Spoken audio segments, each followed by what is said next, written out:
ನಾನು ಶಾಸಕರ ವಿರುದ್ಧ ಮಾತನಾಡಿದ್ದು ನಿಜ ಆದರೆ ಲೋಕಾಯುಕ್ತ ದಾಳಿಗೂ ನಾನು ಮಾತನಾಡಿರುವುದಕ್ಕೂ ಸಂಬಂಧ ಇಲ್ಲ ಅಂತ ಹೇಳಿ ಆದರಹಳ್ಳಿ ಗವಿಮಠದ ಕುಮಾರ ಮಹಾರಾಜ್ ಸ್ವಾಮೀಜಿಗಳು ಹೇಳಿದ್ದಾರೆ. ಶಿರಹಟ್ಟಿ ಶಾಸಕನ ವಿರುದ್ಧ ಸ್ವಾಮೀಜಿ ಷಡ್ಯಂತ್ರ ಆಡಿಯೋ ವೈರಲ್ ಕುರಿತು ಸುದ್ದಿಗೋಷ್ಠಿ ನಡೆಸಿ ಮಾತನಾಡಿದಂಥ ಅವರು, ಒಳ ಮೀಸಲಾತಿ ಹಾಗೂ ತಾಲೂಕಿನ ಬಂಜಾರ ಸಮಾಜದ ಅಧ್ಯಕ್ಷರ ಬದಲಾವಣೆ ವಿಚಾರವಾಗಿ ಇಬ್ಬರ ನಡುವೆ ವೈಮನಸ್ಸು ಮೂಡಿತು. ಇಬ್ಬರ ನಡುವಿನ ವೈಮನಸ್ಸು ಸುಮಾರು 1.5 ವರ್ಷದಿಂದ ಇರುವಂಥದ್ದು. ಶಾಸಕರು ನನ್ನನ್ನು ಆದರಹಳ್ಳಿ ಗವಿಮಠದಿಂದ ಹೊರಹಾಕೋದಕ್ಕೆ ಷಡ್ಯಂತ್ರ ಮಾಡಿದ್ರು.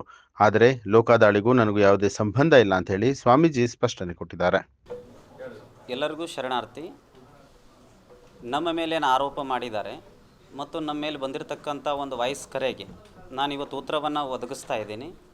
ನಮ್ಮ ಚಂದ್ರು ಲಮಾಣಿ ಡಾಕ್ಟರ್ ಅವರು ಈಗ ಬಂದಿರತಕ್ಕಂಥ ಸಮಸ್ಯೆಗೆ ಮತ್ತು ಈಗ ಬಂದಿರತಕ್ಕಂಥ ಅವ್ರ ಮೇಲೆ ಆಪಾದನೆಗೆ ಅದರಲ್ಲಿ ನಮ್ಮ ಯಾವುದೇ ಪಾತ್ರಗಳಿಲ್ಲ ಅಂತೇಳಿ ಈಗೂ ಹೇಳ್ತೀನಿ, ಮುಂದೆ ಹೇಳ್ತೀನಿ. ಆದರೆ ವಾಯ್ಸ್ ಕರೆ ನಂದೇ ಅದು, ನಾನು ಒಪ್ಕೊತೀನಿ ಅದನ್ನು. ಆ ವಾಯ್ಸ್ ಕರೆ ನಂದೇ ಹೌದು, ಅದನ್ನು ನಾನು ಸಮರ್ಥನೆಯೂ ಮಾಡ್ಕೊತೀನಿ.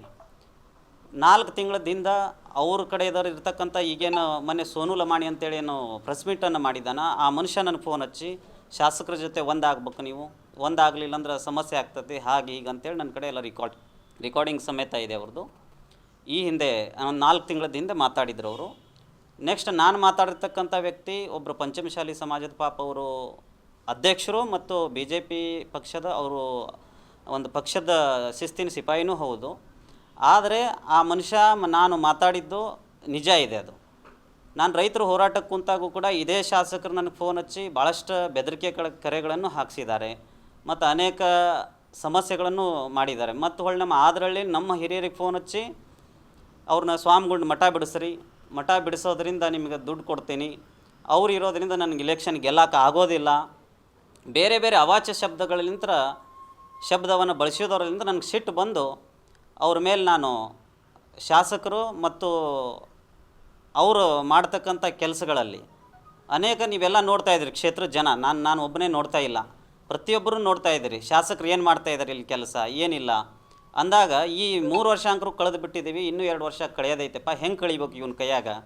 ಒಬ್ಬರು ಸ್ವಾಮಿಗಳ್ನೂ ಬಿಡವಲ್ಲ, ಒಬ್ಬರನ್ನ ಜನಸಾಮಾನ್ಯ ರೈತರನ್ನೂ ಬಿಡವಲ್ಲ, ಒಬ್ಬರು ಅಧಿಕಾರಿಗಳನ್ನೂ ಬಿಡವಲ್ಲ. ಆ ಮನುಷ್ಯ ಅಷ್ಟು ಕ್ರೂರಿ ಮನುಷ್ಯ ಹೌದು ಅವನು. ಒಬ್ಬರು ಮಠಾಧಿಪತಿಗಳು ಎಲ್ಲವನ್ನು ತ್ಯಜಿಸಿ ಮಠಕ್ಕೆ ಬಂದು ಕುಂತಿರ್ತಾರೆ ಅವರು, ಅವ್ರನ್ನೂ ಕೂಡ ಸನ್ಯಾಸಿಗಳ್ನೂ ಬಿಡವಲ್ಲ ಅಂದ್ರೆ ಸಮಾಜಕ್ಕೆ ಒಂದು ದೊಡ್ಡ ಕಪ್ಪು ಚುಕ್ಕಿಯಾಗಿ ಪರಿಣಮಿಸ್ತತಿದೆ ಅಂತೇಳಿ ನಾನು ಶಾಸಕರ ವಿರುದ್ಧ ಮಾತಾಡಿದ್ದು ನಿಜ ಐತಿ. ಅದನ್ನು ವಾಯ್ಸ್ ಕಾಲನ್ನು ಈಗಲೂ ಕೂಡ ಪರೀಕ್ಷೆ ಮಾಡಿಸ್ರಿ ನೀವು, ಎಷ್ಟು ದಿನದ್ದು ಹೌದದು, ಎಷ್ಟು ದಿನದ ಹಿಂದೆ ಮಾತಾಡಿದ್ದೀನಿ. ಈಗ ಆಗಿರ್ತಕ್ಕಂಥ ಘಟನೆಗೆ ನನಗೆ ಯಾವುದೇ ಸಂಬಂಧನೂ ಇಲ್ಲ, ಆ ಮನುಷ್ಯ ಯಾರಂತೂ ನನಗೆ ಕಾಂಟ್ಯಾಕ್ಟ್ರಿಗೆ ಗೊತ್ತಿಲ್ಲ. ಒಂದು ವೇಳೆ ಆ ಮನುಷ್ಯನ ಜೊತೆ ನಾನು ಮಾತಾಡಿದ್ದಾಗಲಿ ಅಥವಾ ಆ ಮನುಷ್ಯನ ಜೊತೆ ನನ್ನ ಕಾಲ್ ಟ್ರ್ಯಾಕನ್ನು ಹಾಕಿಸ್ರಿ ಅಥವಾ ನನ್ನ ನಂಬರನ್ನು ತೊಗೊಳ್ರಿ, ತೊಗೊಂಡು ನಾನು ಅದಕ್ಕೆ ಬದ್ಧನಾಗಿ ಕಾನೂನಿಗೆ ನಾನು ವಿರುದ್ಧವಾಗಿ ಹೋಗೋದಿಲ್ಲ. ಎಲ್ಲ ಅಧಿಕಾರಿಗಳು ಸ್ಪಂದಿಸ್ತೀನಿ, ನಾನು ಮುಂದೂ ಸ್ಪಂದಿಸ್ತೀನಿ, ಈಗಲೂ ಸ್ಪಂದಿಸ್ತೀನಿ. ಆದರೆ ಚಂದ್ರು ಡಾಕ್ಟ್ರ್ ಅವರು ನಮ್ಮ ಸಮಾಜದವರೇ ಆಗಿ ಸಮಾಜದ ಸ್ವಾಮಿಗಳಿಗೆ ನೋವು ಮಾಡ್ತಾರಂದರೆ ಇನ್ನು ಯಾರನ್ನು ಬಿಡ್ತಾರವರು? ಎಲ್ಲರನ್ನೂ ಕೂಡ ನೋವು ಮಾಡಿರ್ತಕ್ಕಂಥ ವ್ಯಕ್ತಿನ ಈ ಹಿಂದೆ ನೀವು ಕೇಳಿದ್ದೀರಿ, ಮಾಂಡ್ರೆ ಅಂತೇಳಿ ಅವ್ರಿಗೆ ತ್ರಾಸು ಕೊಟ್ಟರು, ಅನೇಕ ಇಲ್ಲಿ ಅಧಿಕಾರಿಗಳಿಗೆ ತ್ರಾಸು ಕೊಟ್ಟರು, ಅನೇಕ ಎಲ್ಲರಿಗೆ ಯಾರನ್ನೂ ಬಿಡಲಾರ್ದು ಕ್ರೂರಿ ಮನುಷ್ಯ ಅವನು. ಸ್ವಂತ ನಾನು ಯಾಕೆ ಇದನ್ನು ಹೇಳೋಕ್ಕೆ ಇಚ್ಛಪಟ್ಟನಂದ್ರೆ, ಅವನು ಏನೋ ಮಾಡಿದರೂ ಕೂಡ ತನ್ನ ಹಿತಕ್ಕೆ ಮಾಡ್ಕೊಳೋದಿಲ್ಲ, ನಮ್ಮ ಇನ್ನೊಬ್ಬರಿಗೆ ನೋವು ಮಾಡೋದು ಅವನ ಕೆಲಸ. ಅವನ ಜೊತೆಗೆ ಅವನು ಇರ್ತಕ್ಕಂಥ ಫಾಲೋವರ್ಸ್ಗಳು ನನಗೆ ನಿನ್ನೆ ರಾತ್ರಿ ಕೂಡ 1 ಗಂಟೆ ಕಾಲ್ ಬಂದಿದೆ, ನನಗೆ ರಾತ್ರಿ 1 ಗಂಟೆ ಸಮಯಕ್ಕೆ ಕಾಲ್ ಬಂದಿದೆ. ಅವ್ರು ಯಾರು ಎಲ್ಲಿಯರಂತ ಗೊತ್ತಾಗ್ತಾ ಇಲ್ಲ. ಚಿತ್ರದುರ್ಗ ಅಂತೇಳಿ ಹೇಳಿದರು, ಅಲ್ಲಿಂದ ಫೋನನ್ನು ಕಟ್ ಮಾಡಿದರು.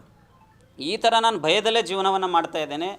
ಇವ್ರು ನನಗೆ ಯಾವಾಗ ಹೋದ ವರ್ಷ ತಾವೆಲ್ಲ ಪತ್ರಿಕಾ ಮಿತ್ರರು ಮಾಧ್ಯಮದವ್ರು ತಾವು ಬಂದು ಅದನ್ನು ಪ್ರೆಸ್ ಮೀಟನ್ನು ಕೂಡ ಹೋದ ವರ್ಷ ಮಾಡಿದ್ದೀರಿ. ನಾನು ಉಪವಾಸ ಸತ್ಯಾಗ್ರಹಕ್ಕೆ ಕುಂತಾಗ ಅವ್ರ ಕಡೆದರ ಜನರನ್ನು ಕಳಿಸೇ ನನಗೆ ಮಠದಿಂದ ಹೊರಗೆ ಹಾಕಿಸಿದ್ರು. ಮಠದಿಂದ ಹೊರಗೆ ಹಾಕಿದ್ರು, ನಾನು ಕುಗ್ಲಾರ್ದಂಗೆ ಅವ್ರು ಕ್ಷಮವನ್ನು ಯಾಚಿಸ್ಕೊಂಡು ಆನಂತರ ಮಠದೊಳಗೆ ಹೋಗಿ ಕುಂದಿರಿಸಿದ್ರು.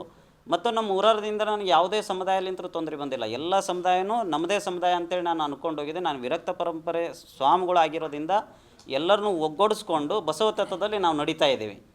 ಆದರೆ ಇವ್ರು ಏನು ಮಾಡ್ತಾಯಿದ್ದಾರೆ, ಪ್ರತಿಯೊಂದಕ್ಕೂ ಸ್ವಾಮಿಗಳ್ನ ತರೋದು ಹೇಳೋದು, ಪ್ರತಿಯೊಂದಕ್ಕೂ ಸ್ವಾಮಿಗಳ್ನ ತರೋದು ಹೇಳೋದು.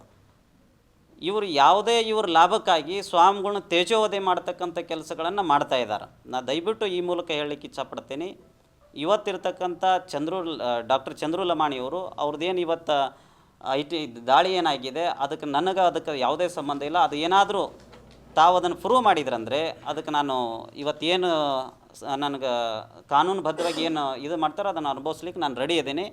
ಆದರೆ ಆ ವಾಯ್ಸ್ ಮೆಸೇಜ್ ನಂದೇ, ಈಗಲೂ ಹೇಳ್ತೀನಿ, 10 ಸಲ ಆದರೂ ನಂದೇ ಅಂತೇಳಿ ಹೇಳ್ತೀನಿ. ಅವ್ರು ನನಗೆ ನೋವು ಕೊಟ್ಟಿರ್ತಕ್ಕಂಥದ್ದು ರೆಕಾರ್ಡಿಂಗ್ ಕೂಡ ತಮ್ಗೆ ಹಾಕ್ತೀನಿ, ಅದನ್ನು ಕೂಡ ತಾವು ಪರಿಶೀಲಿಸ್ರಿ.